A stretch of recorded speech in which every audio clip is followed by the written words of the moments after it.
This week on UB Football Insider, from outside of UB Stadium, we'll get you ready for the Bulls' first matchup against Ball State in 5 years. You'll meet the Bulls' biggest and best wide receiver.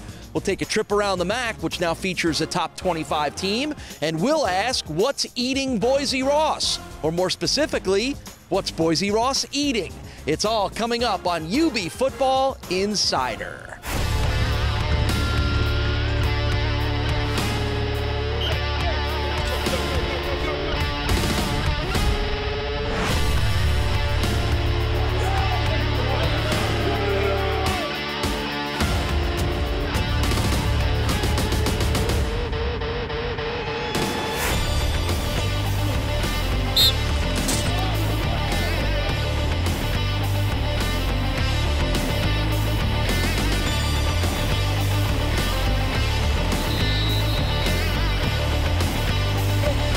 Jackson, the quarterback, makes the handoff, backs up in the pocket, throws the screen. Caught by Jordan Johnson at the 4:45, at the 40, 45, 50. There he goes down the sidelines. And they fake it again, and this time Holly is grabbed and pulled down. Roll to the left. Jackson flips it. Jonathan Hawkins, he's got the Buffalo touchdown. Hold on, 2, 1, 2. Whoa.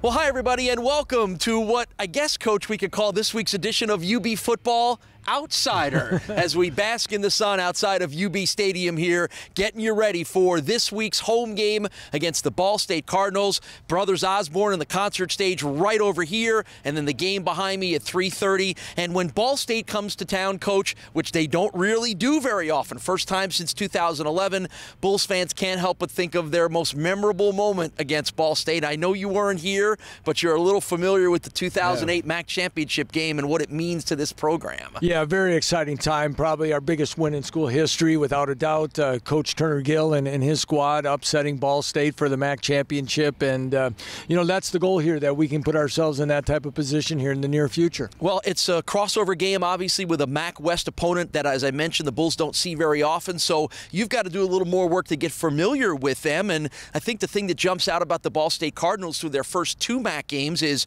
tough schedule, Northern Illinois, Central Michigan, close games. Lost the first by 7, lost the second by 3. What did you see from the way they played in those games? Well, they're playing with a lot of confidence right now. I thought they came out of their non-conference season really well. They played Florida Atlantic, that we went down to play as well. Georgia State, they played University of Indiana really well. So I think through that time, they built some confidence under first-year coach Mike New. And I think between the veteran leadership they have on defense, second-year starter and sophomore Riley Neal, who's very impressive, I think they put themselves in a great position heading in the conference play. Lots of fun play on words on the head coach's name for Ball State. They even refer to as a new era. His name is spelled N-E-U, but Mike New is a former Ball State quarterback who then comes from the NFL, where he was Drew Brees' quarterback coach in New Orleans. And for him to come back to where he went to college is pretty special, but he's got to get himself back into the mode of being part of the Ball State family.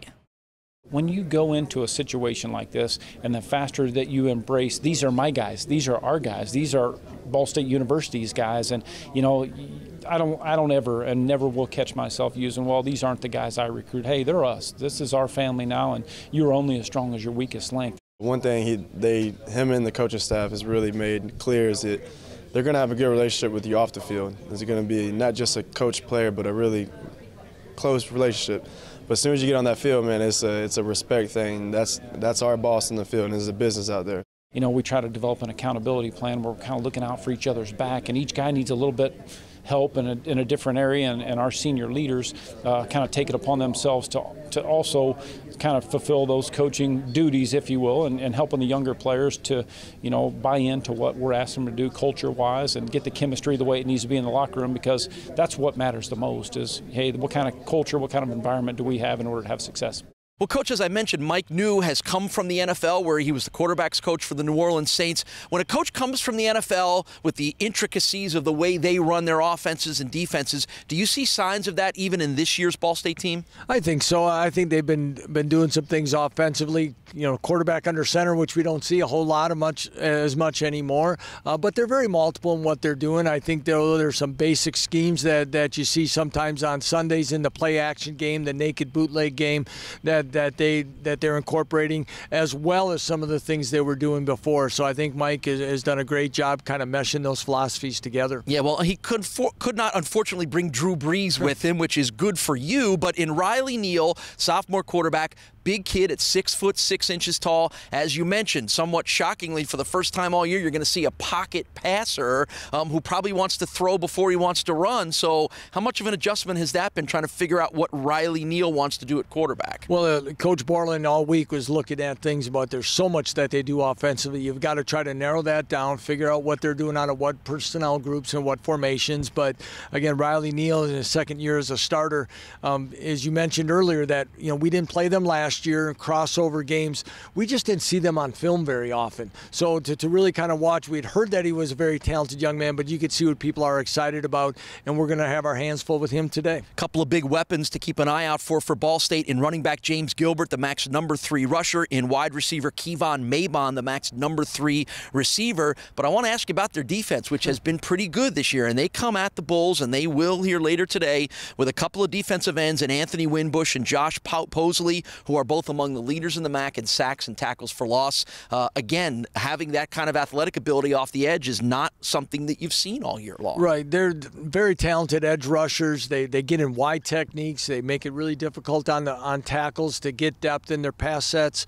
But the whole defensive unit as a whole, what really stands out, that they're playing with confidence. They see it. They trigger their downhill in a hurry to make plays. And I think that's a credit to their staff and their philosophy and how they're going about running that defense. Well, it's going to be fun to see Ball State here, as we mentioned, for the first time in 5 years. And of course, it's another big day here at UB Stadium that gets started with the concert by Brothers Osborne in Stampede Square at 1:30, and then Lance's Bulls take on the Cardinals with the kickoff at 3:30. We'll have much more to get you ready for this game, including a feature on Bulls wide receiver Marcus McGill. That is next when we return just outside of UB Stadium to UB Football Insider.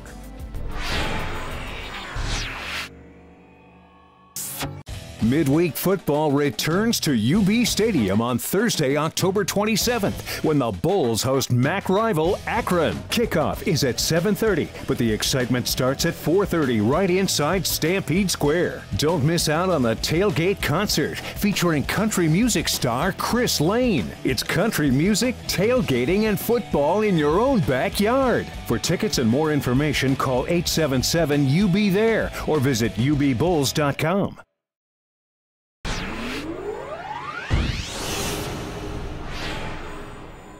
This segment of UB Football Insider with Lance Leipold is brought to you by CEFQ. For all your banking, insurance, and investment needs, visit your local branch or go to cefq.com. Welcome back to UB Football Insider. My name is Paul Peck as we join you from outside of UB Stadium, getting you ready for a kickoff between the Bulls and the Ball State Cardinals. Throughout his entire career, Rochester native Marcus McGill has been one of UB's most exciting offensive weapons. And in this week's CEFQ Player Profile, we introduce you to the Bulls' second leading receiver. Marcus McGill, senior wide receiver for the UB football team. It's definitely been a long journey since I've entered the UB campus. Freshman year, starting off as a long snapper, that's all I did my whole freshman season. And then going into my sophomore year, still more of a special teams guy, but then I ended up getting hurt, so I had to sit out that whole year. And then I come back and I was able to get my red shirt because I didn't use it due to my long snapping. So then I came back as a redshirt sophomore, and then I merged into more of my receiver role, made a lot more plays, and coaching staff comes in, and then you have to reprove yourself. So then I just had to work on just keep showing who I am as a receiver. And then last season, had a pretty decent season, made some good plays. When you come into campus, they talk about how fast your years are gonna go by, and I was just a freshman, and like Coach used to always say back then, you don't know, and your time just goes on, and now I'm looking back like, I'm a senior now, and it's crazy because now the younger guys are looking up to me, and I remember being in their shoes looking up to the other receivers like Fred Lee and Alex Newts. It's just crazy to look back and see that I'm now that same role that I was looking up to. Drive! Yeah, it's light! I definitely would say I'm a vocal guy. I'm always loud at practice. So when I'm going against Boise, he's going to hear from me just like I'm going to hear from him. So if we're going at it, that's going to bring everybody's intensity level up in that practice. I would definitely describe myself as a physical receiver. Oftentimes, people found themselves not wanting to tackle me, so I found myself in a beneficial situation a lot. From this past season, I actually made it onto SportsCenter top 10 plays with my catch versus NIU. Licata under center, fake the handoff, Joe looks, throws into the end zone, and it's a Buffalo touchdown to Marcus McGill. I think as a senior and a guy who's in his kind of a leadership role on our team, whether he likes it or not, being a guy that we feel is one of our better players, I think after 5 games we're pleased with his progress now and how he's kind of tried to get better every week and try to bring some guys along with him, you know, as he's going. With education, I plan on graduating with my degree in early childhood program. So with that, I plan on getting my master's and going into the administration level of things. So I'd like to be a principal. I could use my position to help other kids get into college and still be a part of athletics at the same time. And I definitely have my own personal goals, but as a team, I just want to do what I set in here to come in to do. So I'm planning on graduating, and we're going to get this MAC title.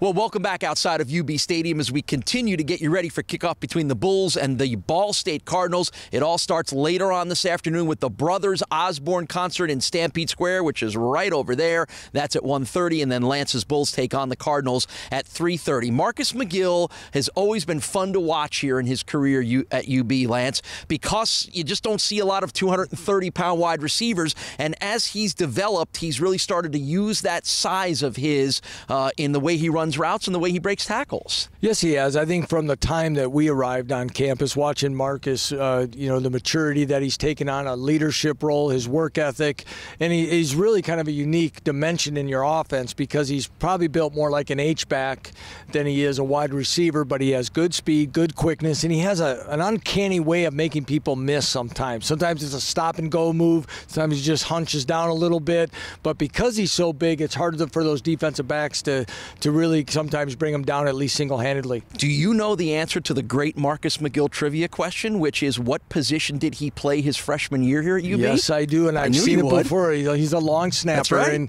And many times, and again, that size probably played a big role in that he was able to hold up in there, but I guess there was a departure in the program or something that forced him to spend that first year of eligibility, but as a long snapper, he still does it for us. He's a backup, and in case of emergency, we have a great one in Corbin Grassman, but very talented, and I know Marcus has aspirations of hopefully getting a chance beyond this year, and being able to long snap and short snap even for field goals is something that may also help him in that opportunity. Let's talk a little bit about the rest of the wide receiver core. Malcolm Robinson and Kamadi Holsey have seen the bulk of the time at the other 2 wide receiver spots. We've also seen a little bit of KJ Osborne and Jamar Allen. Give us an assessment on how a lot of those young guys are doing in what they're being asked to do in the passing game. Well, I think they progressed really well. I thought Malcolm had his best game of the year last Saturday against Kent. Kamadi's still coming on. You see the flashes that he shows. You know, he still continues to work on route running and getting off coverage and those things. But he's a very talented young man. You mentioned Jamal and what he's given us in the return game, and I think he's had a fine season. You know, as we continue to go through with guys, Jacob Martinez is ready to start getting back into the flow of things as well. So KJ Osborne had his first catch, and no relation to Brothers Osborne, by the way. Very good. But KJ continues to get better, and we're excited about the future of that receiving core. You're sure about that with KJ? He's not going to go up on stage? I kind of went on a limb there because I haven't asked him, but as far as we know at this time.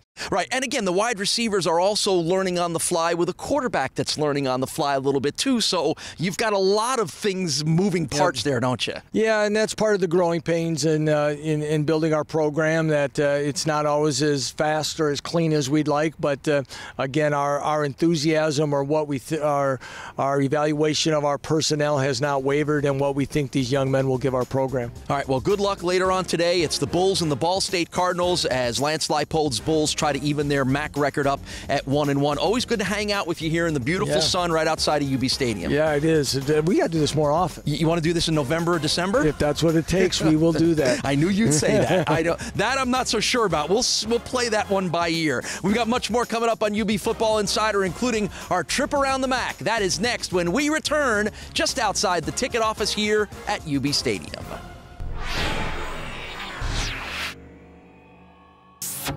Midweek football returns to UB Stadium on Thursday, October 27th, when the Bulls host MAC rival Akron. Kickoff is at 7:30, but the excitement starts at 4:30 right inside Stampede Square. Don't miss out on the tailgate concert featuring country music star Chris Lane. It's country music, tailgating, and football in your own backyard. For tickets and more information, call 877-UB-THERE or visit ubbulls.com.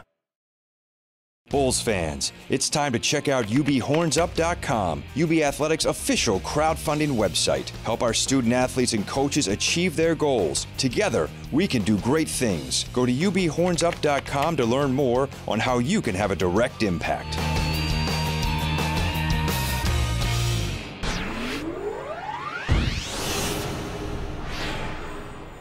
Welcome back to UB Football Insider with Lance Leipold. My name is Paul Peck. It is time to take our weekly trip around the MidAmerican Conference.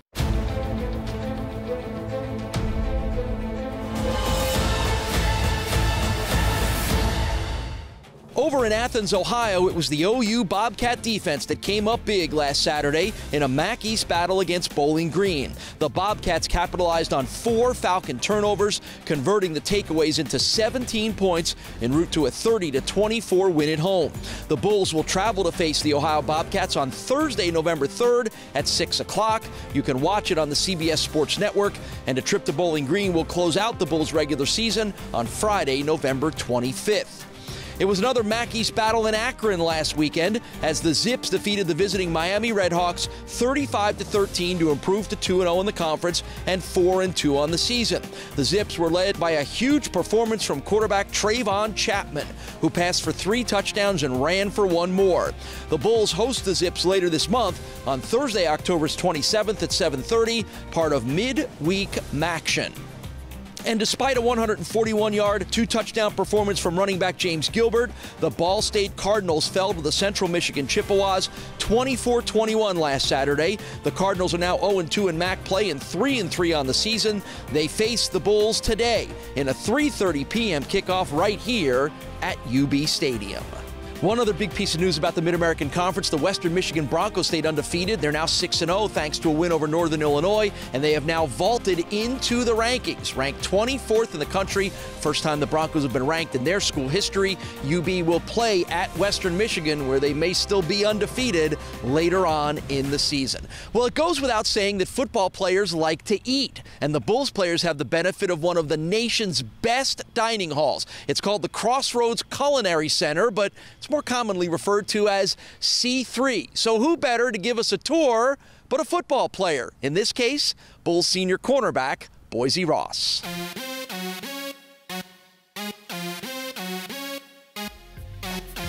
How you guys doing? My name is Boise Ross. I'm a cornerback here at UB, and welcome to the UB Cribs C3 version at the dining hall. We're going to go in here, give you a little tour of it, and show you what they got.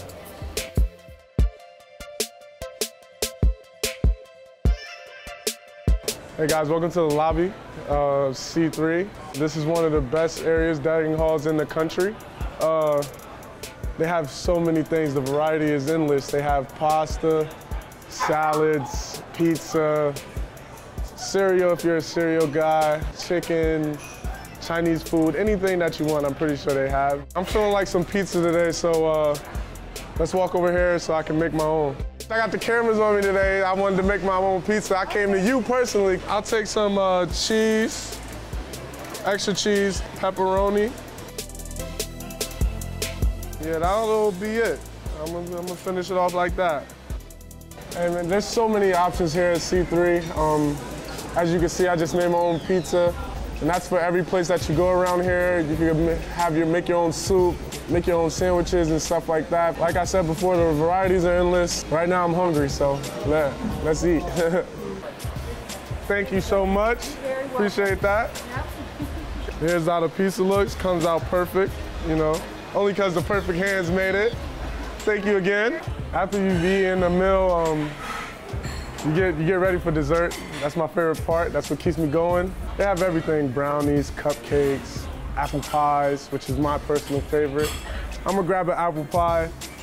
and I'm gonna let you know the secret to it. So you go to the ice cream section, get some vanilla ice cream, put it around the apple pie, and you got yourself a good dessert right there. One of the great things about C3 and this dining hall is you can sit down on a soft couch or sit down at a table if you like and just really enjoy your meal. I'm hungry now, so I'm gonna dig in.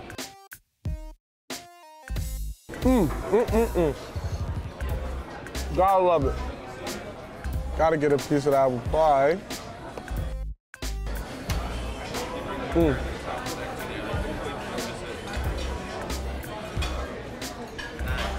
Thanks for watching UB Bulls Crib. See you next time.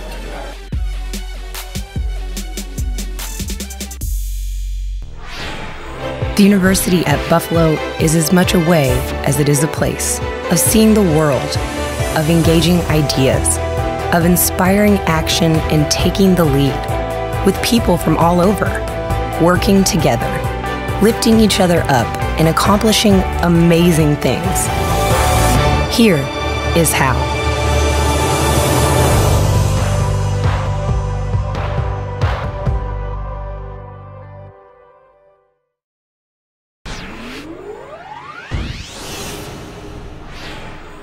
Welcome back to UB Football Insider with Lance Leipold. We're just outside of UB Stadium getting you ready for kickoff later today between the Bulls and the Ball State Cardinals. The Bulls defense will be happy to finally see a more traditional offense from Ball State. But let's take a look back at our Caruba Collisions of the game from Kent State. Here are this week's Caruba Collisions. Big play here early in the game, and they fake the jet sweep, hand it to Rankin, the running back on a reverse to the right to left, and Damone Harris grabs him by the shoulder pads and brings him down for no gain on the play, and it will force a Kent State field goal. Down to one, shotgun snap, Holly in the pocket looks, he's being chased and he's sacked. Brandon Crawford rips him down to the turf. It'll be the Bulls' first sack of the game, and for Brandon Crawford, his first sack of the year. 3rd and 13 from the 19-yard line, empty backfield. Holly rolls to the left, looking to throw. He gets hit, he gets sacked. On the backside, it's Jordan Collier with the Bulls sack on defense. Go to ubbulls.com now to vote for your favorite Caruba Collision of the week. Well, thanks for watching this week's edition of UB Football Insider. The gates are going to open soon at 1:30. Chart-topping country music sensation Brothers Osborne takes the stage on Stampede Square. And then at 3:30, right behind me, it's the Bulls and the Ball State Cardinals. We'll wrap it up for you next week when you join us again on UB Football Insider.